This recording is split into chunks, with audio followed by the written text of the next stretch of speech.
Good evening, everybody, and welcome to Portland 360. I am Kevin Michael Moore. I am your host, and I'm from Portland. There's a riot going on in Portland, and I just want to say, I know it's going to sound like a conspiracy theory thing right off the top, like what show did I get into, but we've been having riots in town. I just want to say this, they're not all coming from Portlanders. I've been working in Old Town all week, which is in downtown Portland, and I've watched busload after busload of professional agitators, for lack of a better word, coming into town to take part in our little festivities in town. So just to let you know, normally we're just drinking and having a good time in the streets. That's what we do when we protest things. These people, a little bit more violent than us. But on a sad note, earlier this month we lost somebody very important, very nice, very strong lady, Janet Reno. Aww. I know, sad. She's a tough old lady and super liked by lots and lots of people. And I realized, reading her obituary, that I've been doing comedy long enough that I remember when we had Waco jokes. Yeah, like any hot button issue, right? But Waco jokes, right? And so as a tribute to Janet Reno, I thought I'd do some material from my 1989 set back there, just so that you guys might get a little bit of a flavor of how fucking old I am. All right? Usually the set would start off by an announcer announcing me in some sort of a fashion like this. Ladies and gentlemen, up next, a very young and very lovely young man, super fit, really attractive. Here he is, Kevin Michael Moore. Yay! Oh my God! Yay! Hey everybody, how you doing? So handsome and young. Thanks. I know, I'm so good looking. I just want to say, anybody wake up this morning in a good mood? I know I did. Anybody, you? Good mood? Me? Good mood. None of you? Not so much? That's okay. And I don't want to brag, but last night, I ran into this woman and I really hit it off with her. I mean, just super hit it off with her, And we were at a Heat Miser show at Produce Row. And we were sitting at the back tables, and we just really started talking. At the end of the night, she says to me, I'd like to continue talking with you all night, but I got to get up early tomorrow and work at my photomat job. I don't get paid a lot for it, but job security, photos, always, people need photos. So, but I said, you know what, tonight, I'm going to go out to Satyricon and see Pond. And I got an extra ticket, and it's going to be fucking great. You want to go? And she's like, yeah. So, So tonight, I'm getting ready, right? And I'm thinking, you know what? I need to get some prophylactics, because this day and age, with the AIDS scare and everything, man, you cannot have enough prophylactics, right? And you gotta have extra different kinds of contraceptive. I mean, maybe try that spermicidal foam. This is a real thing. Like, yeah, people are using it. Yes. Anybody like it? No, nobody likes it. Well, I'm thinking, it's better safe than sorry. I'm going to pick up a can of spermicidal foam, and I'm in Thriftway, and I got my Sony Walkman on, and I'm listening to my new single by The Cure, which is all right. It has horns, but that's all right. Anyway, and I'm listening to that, and I'm walking through the aisles, and I'm thinking, big night tonight. I'm going to pick up a can of hair mousse, right? So I pick up a can of hair mousse and a can of spermicidal foam, and I'm walking up to the counter, right, to pay for it, and I realize that a can of spermicidal foam and a can of hair mousse are almost exactly the same product.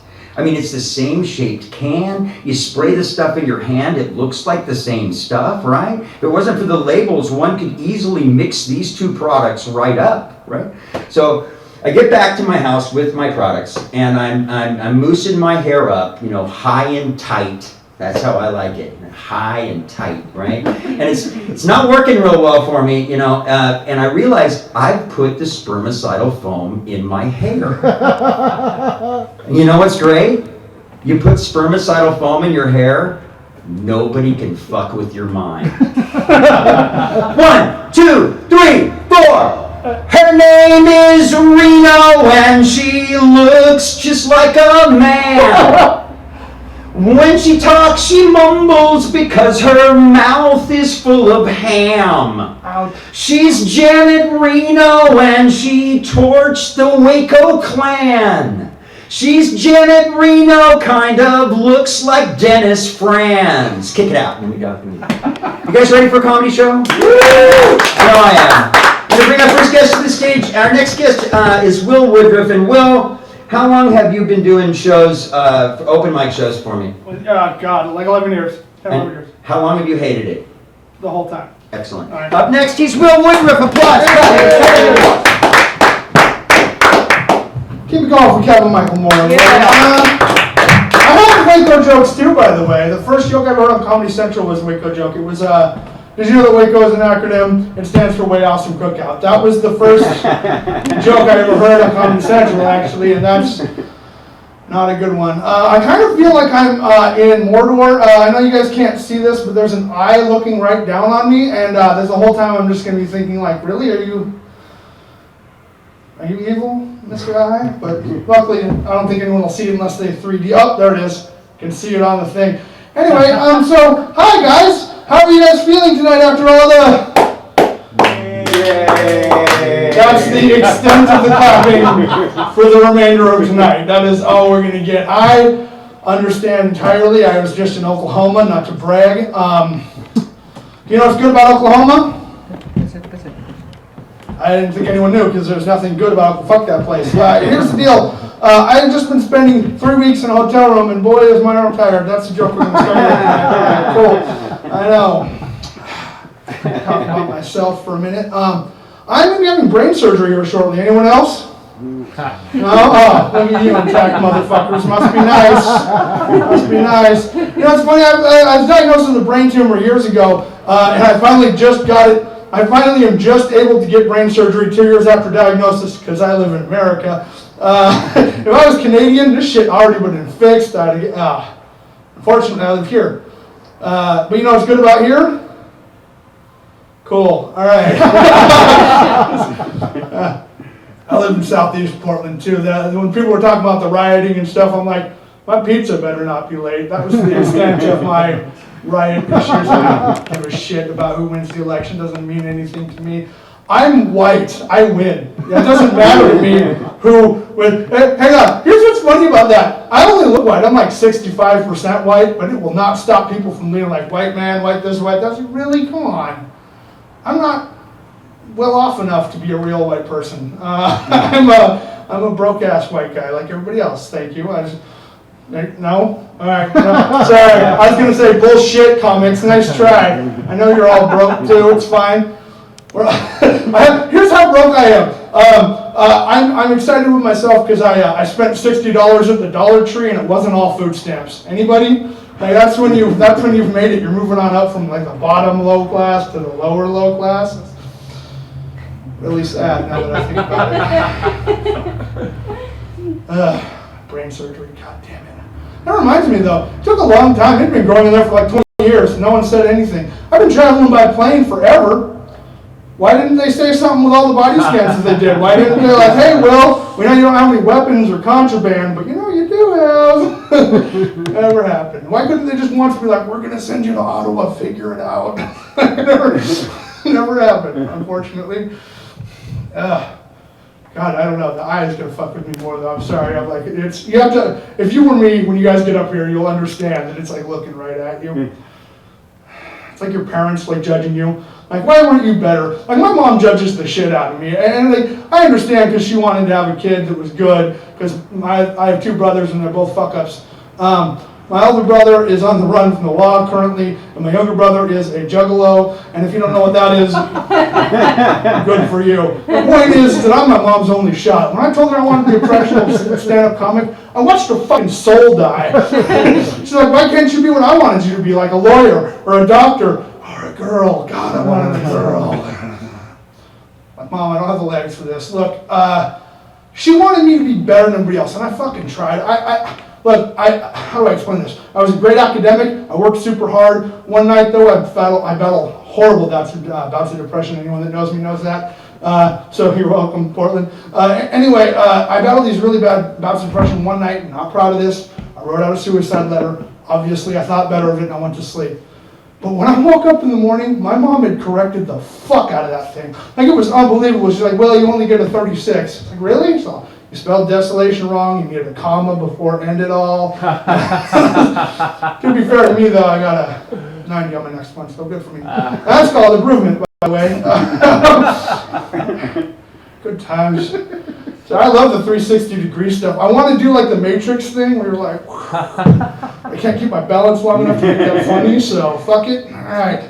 That's the worst part about this thing, though, is I can't keep my balance. I used to be a great basketball player. Now no one thinks that at all. No one thinks I got skills by looking at me. The only people think I got by looking at me is fucking diabetes. That's not good.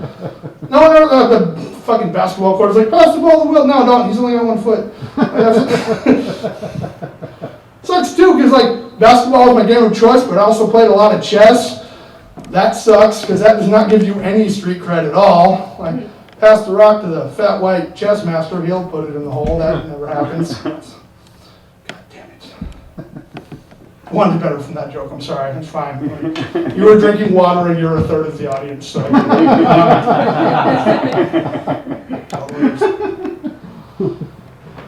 Let's talk about this, I think we'll go. How much longer do I have, Kevin? I don't know, I'm just like, hi, a guy in the corner that no one can see. How long? I'm not very good at this, in case it wasn't clear. It always weirds me out when there's no audience, because like part of me wanted to do the show with no pants on and have them put the camera up here the whole time until the very end when they pan away. And then I was just like, I don't think anyone wants to see that, so we're going to skip that. Thank you for reminding me I'm sexually repugnant. I don't have any kids, that's another reminder. Thank God. Could you imagine me as your dad? That'd be fucking awful. Like, hey Dad, teach me how to play World of Warcraft again. That's not good. I'm not. Here's the thing: is that if you were a child and I was your father, like for me, I'd be like, hang on a sec, kid. I don't know how you got here, but I have to go commit suicide. I'll be right back because I can't raise someone. Fucking look at me. You guys are not laughing because you're like, oh fuck, that's really shit. All you were like, no, I'm with you. That would be fucking awful. Fuck.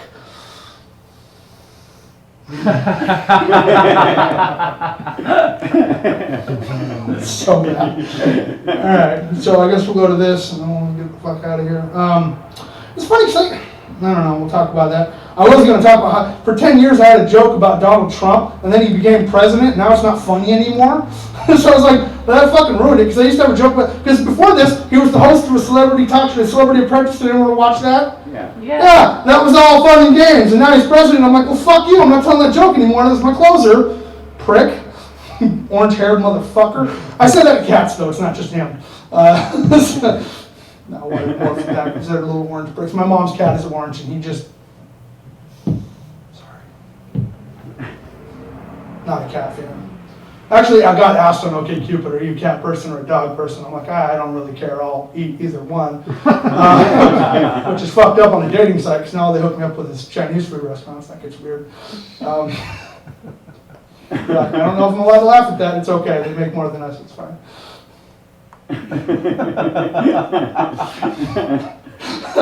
That's when you look for the sake of like, I know this is gonna fucking be bad, but I don't give a shit, I'm just gonna go right into it. Alright, so much, hang on, is it the 5? Mm-hmm. Is it the 5? Okay. That was well timed, you guys, good job out there. People that you can't see either. That's 0 for 2 on that. Still don't know which joke to fix. I guess we'll talk about this. I used to live in Dallas, Oregon. You guys know where that is? Yeah. Racist? Good? Yeah. It is a racist little town. I had no idea. You can look on Google Maps right now. I swear to God, look it up. There are 2 streets right next to each other, Brown and Hayter. That's real life. I didn't do that. I'm not the city planner. I didn't fucking make that happen. I was hoping you were going to Google map it, but it's fine. You don't have to. You're up next now. I get it.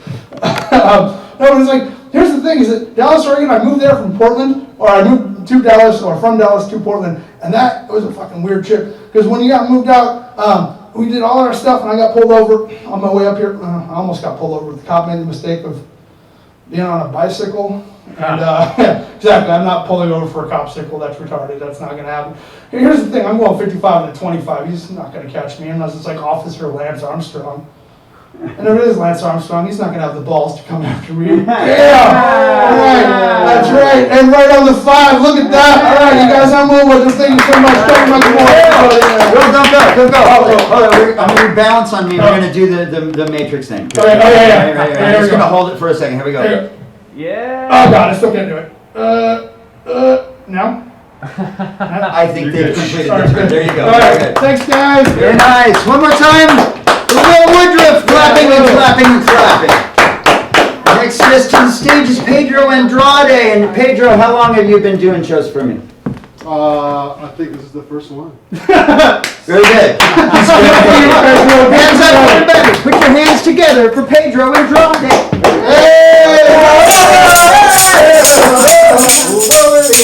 No, we're not gonna do that.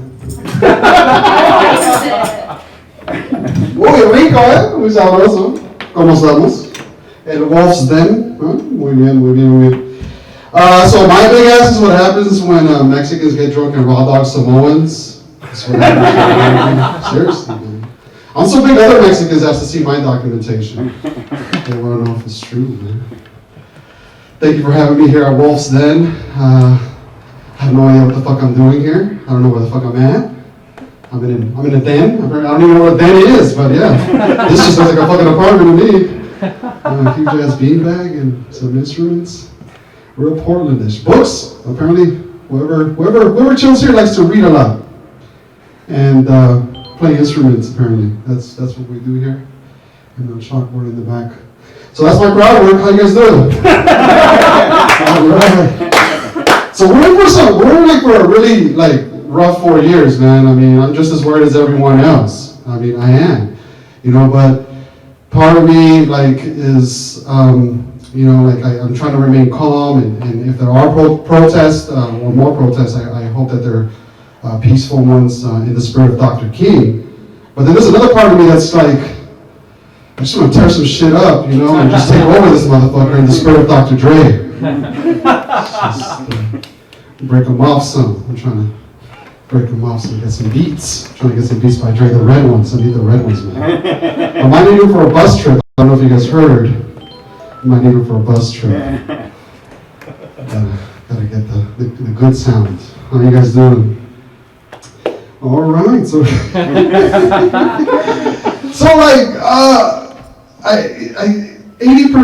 Trump got 80% of the evangelical born again vote, and it's just that's crazy to me. I used to live in a very conservative community, and one of the reasons that I moved away was that I would always hear shit like, we need to put God back in the White House. We need to put God back in the White House. This is like when Obama, during his first term. And it just to me, it never made sense, because I mean, on one hand, they tell you that if you have the faith of a mustard seed, with God you can move mountains, right? And apparently there's a story about how God, he has the power to split the sea, but apparently, but he can't get Secret Service clearance. He just can't do that. I mean, I understand. I mean, he did kill his own son, right? Would you want someone like that walking around your house? Yeah, most people don't, right? Some people get upset just walk around with just no shoes. If you forget to take off your shoes, people get upset. Let alone unknown murderer. And then was another trip is that not too long ago, I think some guy flew a drone over the White House, and another guy jumped I think he jumped the fence, and I think he made it into the kitchen, made himself a sandwich and fed Bo. But what, God can't top that? I think he can, man. I think God can top that. I think he can top that. I believe in him. He's got to do it. He's going to do it. Some white people got really excited immediately after the election. I mean, immediately. I was in Vancouver, and the gas station, as I'm leaving, the cashier's like, adios, amigo. I'm like, dude, it's been 2 days, man. Chill out. Give me some time, man. Give me some time. Then I showed up to work on Friday morning, and the security guard's like, what are you doing here? And I'm like, I mean, to his credit, it was Veterans Day and he had the day off, but still. I'm just saying, you got to be careful what you say to people and how you say it right now. It's very hard. You have to be careful, man. People will take things the wrong way. Let's see what's going on. So I have a coworker who was diagnosed with cancer. It was very sad. But But then it turned out that it was a misdiagnosis, and good for her, but now you have like 6 women walking around the office with their head shaved. It's like bad timing too, like it's pretty bad timing. Right now is not a good time. I do what I can, I shave my head anyway, so when I find out that a coworker is ill, what I do is I like check my how much sick leave I've accumulated, and I just try to take off as much time as I can to stand in solidarity with them, Fuck influenza! Fuck influenza, that's all I gotta say. Fuck that shit. Oh, before I turn it back on, this is a wonderful. One thing that I think I should also point out that, this is nothing new, this hatred against immigrants. I know as a Mexicano, growing up, I'd always hear things like, people be calling us beaner, telling us to go back home. And, I can see how some of my people would feel intimidated, and want to like kind of be, worry about, but not me. I've never been ashamed, and I've never hidden the truth. When people ask me where I was born, I don't lie. I say I was born in Mexico. If they ask me what part of Mexico I was born, I don't lie. I tell them, California. It's where I'm at, man. California. I wasn't born in California. I mean, I was raised in America, but I was born in Mexico.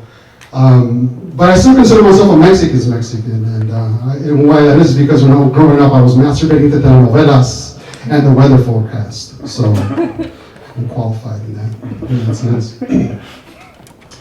And not all of us Mexicans have like moms or abuelitas that are great cooks. I know I sure don't. Seriously, like my mom is not the best when it comes to authentic Mexican cooking, man. She's just not. For instance, her orange Fanta sucks, man. It sucks. Too much cilantro, man. Too much cilantro.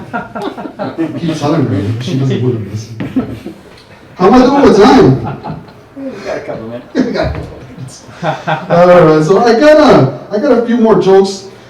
So Portland is a very interesting city. I love Portland. I've been here for like 3 or 4 years. In the area, this side of the Pacific Northwest, about 3 or 4 years. Met a guy the other day, says he belongs to the only all-white. Any hip-hop fans here? Any hip-hop fans? Yeah. Oh, yeah. Yeah, so he belongs to, he told me he belongs to the only all-white breakdancing crew in the continental U.S., man. That's crazy, right? Portland, yeah, give it up, man. Portland is that's some ill shit right there, right?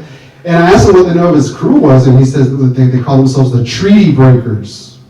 The Treaty Breakers, yeah. And he even told me what their signature move is, man. They call it the genocide. Yeah, the genocide.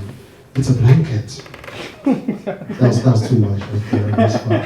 I just like reminding white people that the land is stolen, and it was stolen because you killed off all the Native Americans. So I think that's important to remind white people that all the time. This is the truth, right? And you can't grow as a human being without the truth. We all need the truth. I'm a single man. Nice transition, right? I'm a single man. And, I'm an open-minded man. I go online to look for women. That's what I call it, looking for women, too. I'm online looking for women all the time. I'm looking for women. No, but I saw a commercial, there's so many dating sites, you got Tinder, Plenty of Fish, whatever. But I saw an advertisement for a dating site called FarmersOnly.com. You guys heard of this? FarmersOnly.com. Round of applause, folks! Round of applause if you heard of the website, dating site, FarmersOnly.com. Well, again, I'm an open-minded guy. I try all kinds of different things. So I was like, Pedro, open a profile, try it out, search it. I tried, as soon as I entered my first name, Pedro, boom, they rerouted me to foreign workers. And that's some shit. I don't know why. Mexicans have been getting fucked by American farmers for centuries. Again, I reminded you that the land is stolen and you fucked over all kinds of people. So yeah. Wolf's Den, huh? All right, I'm going to leave you guys with this one, and then we'll get out of here. First, thank you so much. Thank you. Muy sabroso, muy gustoso, muy sabroso, muy delicioso. Azúcar. Okay, azúcar. The Joe's going to say, so I'm out there, and I date white women. Sometimes, I'm bilingual, so sometimes during sex, they ask me to talk dirty to them in Spanish. Les gusta Telemundo style. Telemundo style. And I do it. I'd say, sure, why not? As I'm doing this, it's weird. But then they look at me crazy when I ask them to talk dirty to me in the King's English. I don't know. Some of them are going to watch Downton Abbey with me whilst we fornicate. I know some of you are thinking Pedro is not Downtown Abbey, it's Downton Abbey. Not on Pornhub. Not on Pornhub, folks. Anyway, thanks a lot, man. I really appreciate it. Gracias. Also, Wolston. Thanks, Pedro. Once again, Pedro Andrade, everybody. Vote for Pedro! California had protests too, but they weren't violent. But then, hey, they legalized marijuana. Huh? Did you put that together? That's pretty good. Our next guest is an old friend of mine. He's Paul Schlesinger. Paul, how long have you been doing shows with me? About 7 years. 7 years. How long have you hated it? Oh, I've liked it. He's liked it, ladies and gentlemen. Hands together for Paul Schlesinger.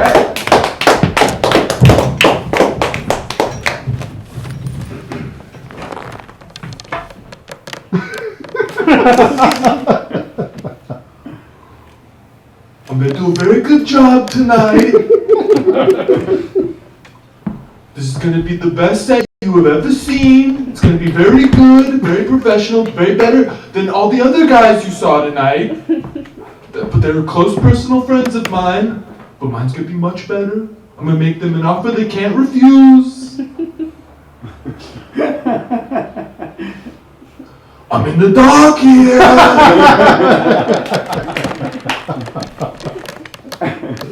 You telling me? Who you talking to? Fucking nailed it.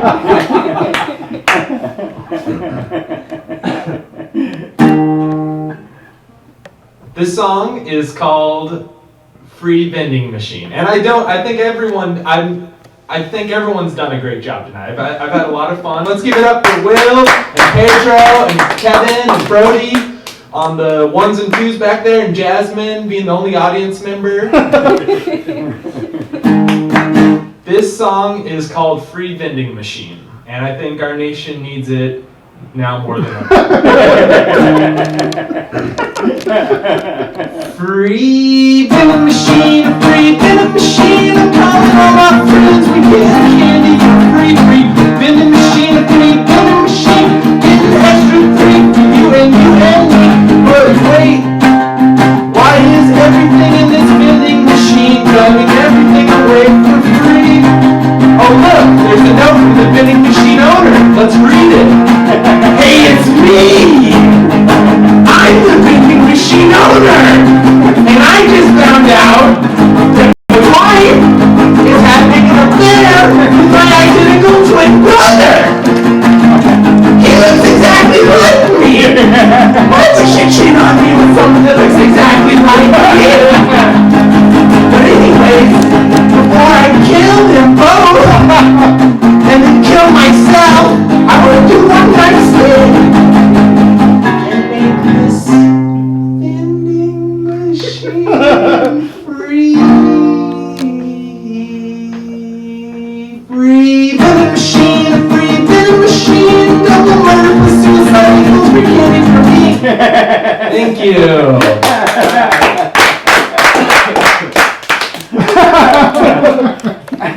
It's a me, Mario. I'm gonna jump around and make you disappear. It's a me.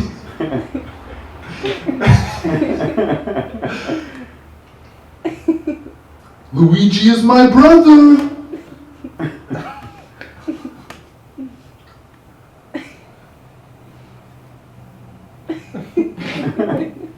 Okay.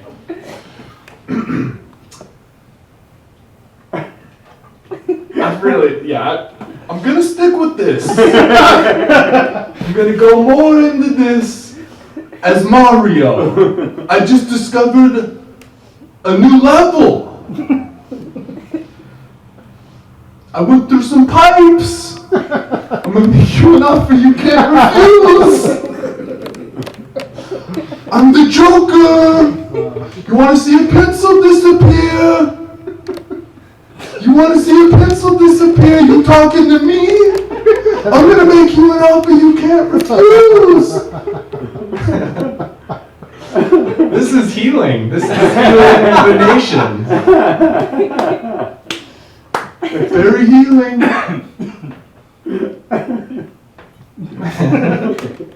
Mamma mia. Luigi is my brother. I love him very much.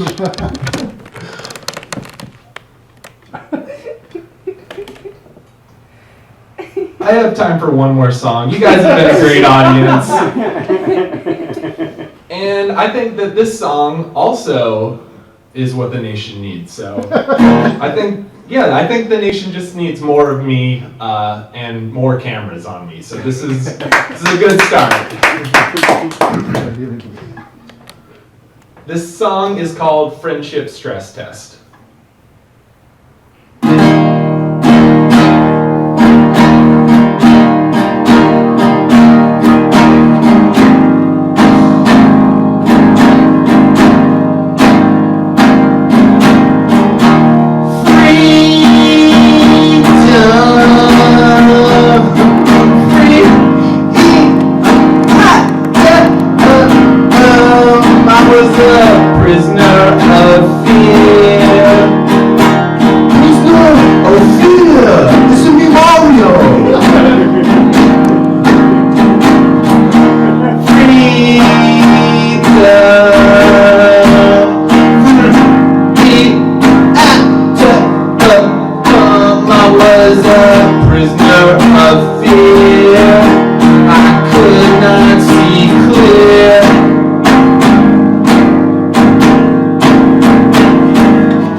There's no right way to look at anything.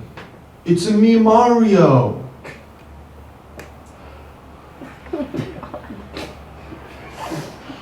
I'm gonna make you an offer you can't refuse. I'm losing you guys. I'm even losing me a little bit on this. I can't believe that I'm stuck. I'm up here. I can't undo what's already been done. I just have to commit to this. We talked about this earlier, Pedro. The audience doesn't know that this wasn't planned. I'm doing a very good job keeping it going.